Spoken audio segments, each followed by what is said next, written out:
Joe Kleen, Southern Hospitality, February 12th, 1990, 29. Phil spotted Doc Williams, who stood on the wraparound porch of Choice Charters deep in conversation with a younger man. Catching sight of the Kleens, he shook hands before waving broadly back towards Phil and walking down the 2 broad steps to the parking lot.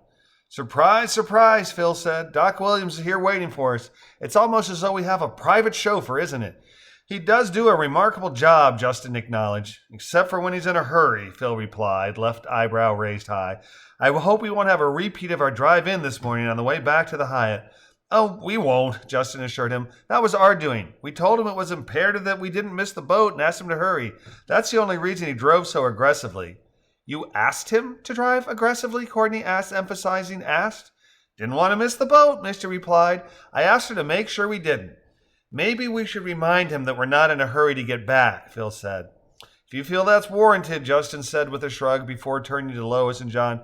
Hey guys, this was great. Thank you so much for inviting us. It was great, wasn't it? Lois says, beaming. I don't think we would have had nearly as much fun if we hadn't been together. You even got John to dance, which I can assure you is not always doable.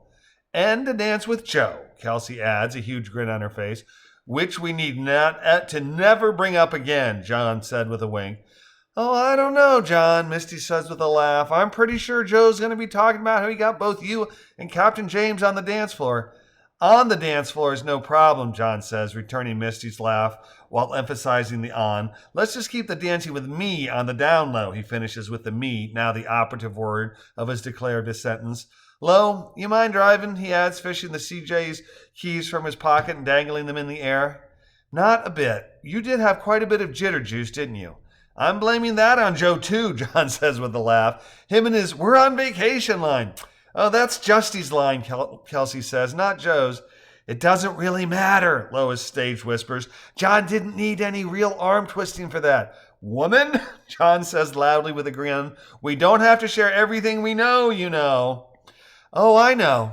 We're going ziplining in 2 days, Lois adds. Think you'll want to join us? The Kleens do a quick eyeball check where everyone bobbles heads back and forth in a tentative affirmative. Looks like that's a likely yes, Courtney replies. I'll call you later for details, okay? Perfect, Lois says. This was great. We'll figure out a plan for the ziplining. You ready, Jitter Juice John, she adds. Oh, no, John says with a laugh. That moniker is staying in St. Kitts. We'll see. Bye, kids, she says with a finger crawl wave goodbye before tucking her arm inside John's and heading toward the Jeep. I like them, Justin says as they turn toward Doc Williams' waiting Toyota taxi. Me too, Courtney affirms. They're fun.